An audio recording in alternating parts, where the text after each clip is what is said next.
Hello, hello, hello.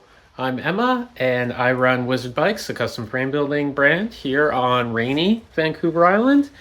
And this week we are doing a warranty. I've got a frame in the shop that I built a couple of years ago, and it's got a cracked chainstay, and the seat post is stuck in the frame. So this bike has gotten a ton of miles since it went out the shop. You can see how rusty it's getting. So the seat post is stuck in the frame. I have one of these like Paragon seat tube toppers brazed into this. So there's only about this much of seat post contact. So I think getting the seat post out is going to be pretty painless. And then for the chainstays, this customer wanted to max out tire size and chainring size. We've got 5642 time trial chain rings on a gravel bike with 45 mil tire clearance. This is a 47. It's just the biggest I had. So we've got tight quarters in here. So the first set of chainstays were just dimpled a bit too much. When you're trying to get a seat post out, far and away the easiest way to get lube in there is through the water bottle bosses, because you can actually flip the bike upside down and then the goop will actually start to just like absorb where you need it, rather than when you're trying to like feed it in through the top. It kind of just works way better upside down. I was really expecting that to be a lot worse. The bike shop that sent it to me said the seat post was stuck, but I had the penetrating oil sitting on it for the last like week or two, and then my favorite method for getting seat posts out is clamping 2 Allen keys into the seat rails before you put it into the vise. Because normally if you end up clamping on the seat post, it'll crush or start spinning in the vise. So this way you can use the integrity of the seat post as leverage when it's in your vise. So now onto the chainstays.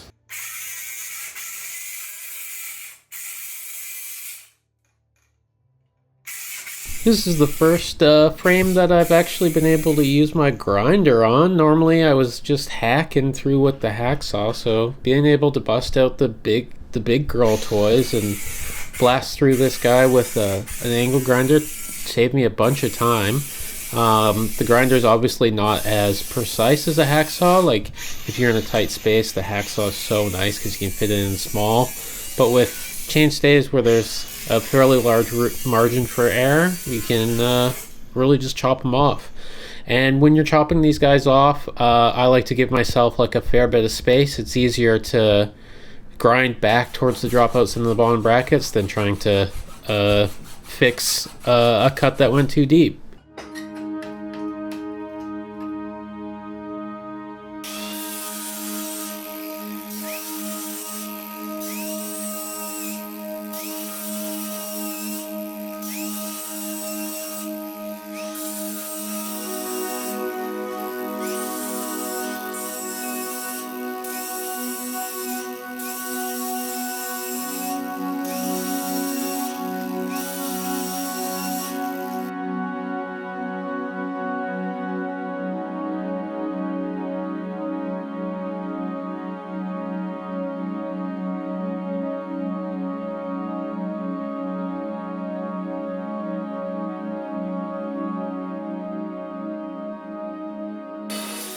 The big thing with the dropouts is because they're going to get so hot, you're going to want to take off like pretty much all the paint off of them, because as you're brazing everything back together or welding everything back together, you don't want all that paint catching fire. So just grind back as much as like the whole dropout's worth, and a little bit up the seat stays as well to keep the air slightly less toxic when you're putting it together.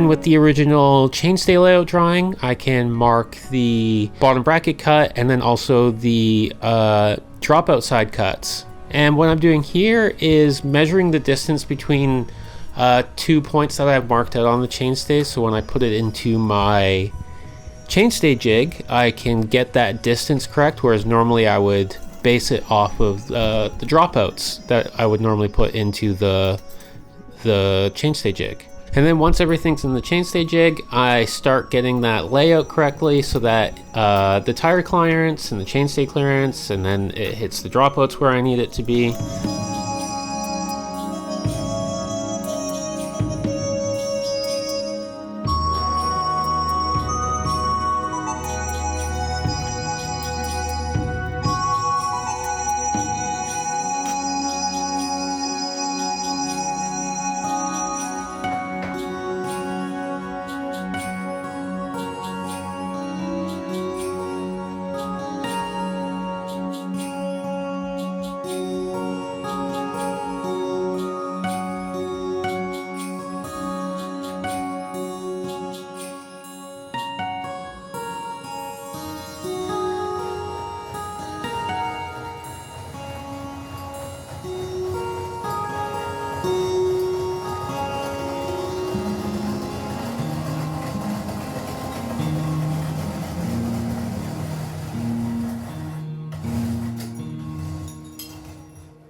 This stage of the repair is just going between the vise and making small adjustments, going back to the frame, seeing how it fits, going back to the vise, going back to the frame, going back to the vise, going back to the frame, going back to the vise, going back to the frame, and then eventually just kind of doing some fine tuning, and then hopefully it all fits.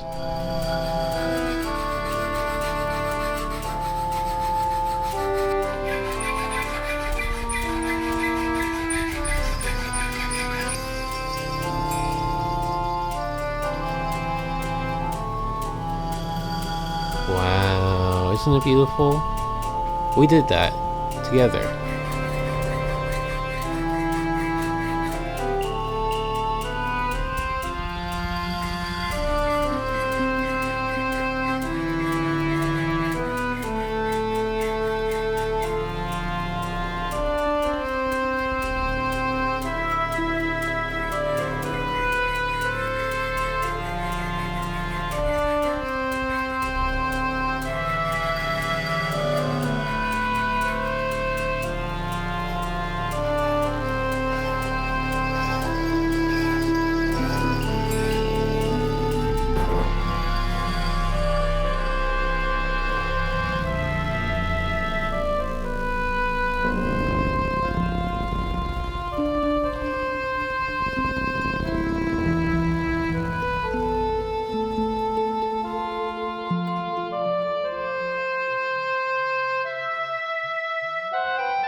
Now for the fun part, the part we've all been waiting for, actually putting it back together and doing some brazing.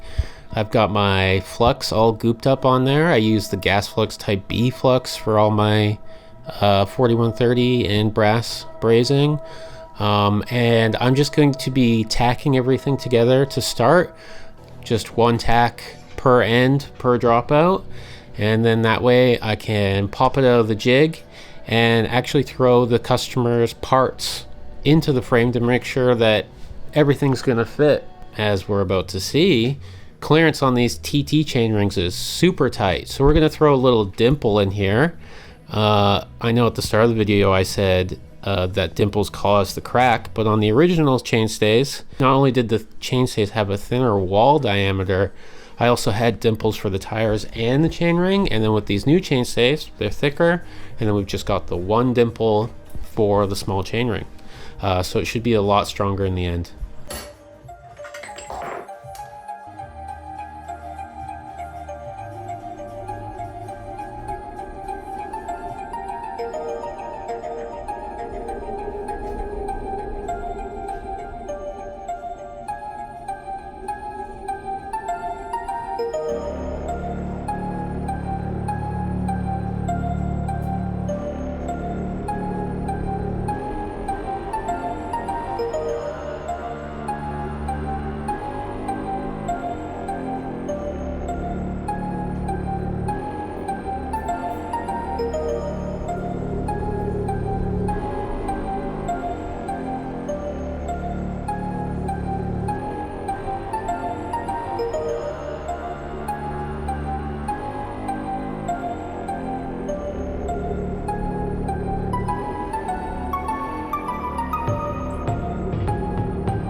Now the customer can take it and ride for hopefully 10, 20, 30 more years on this frame. Thanks for stopping by.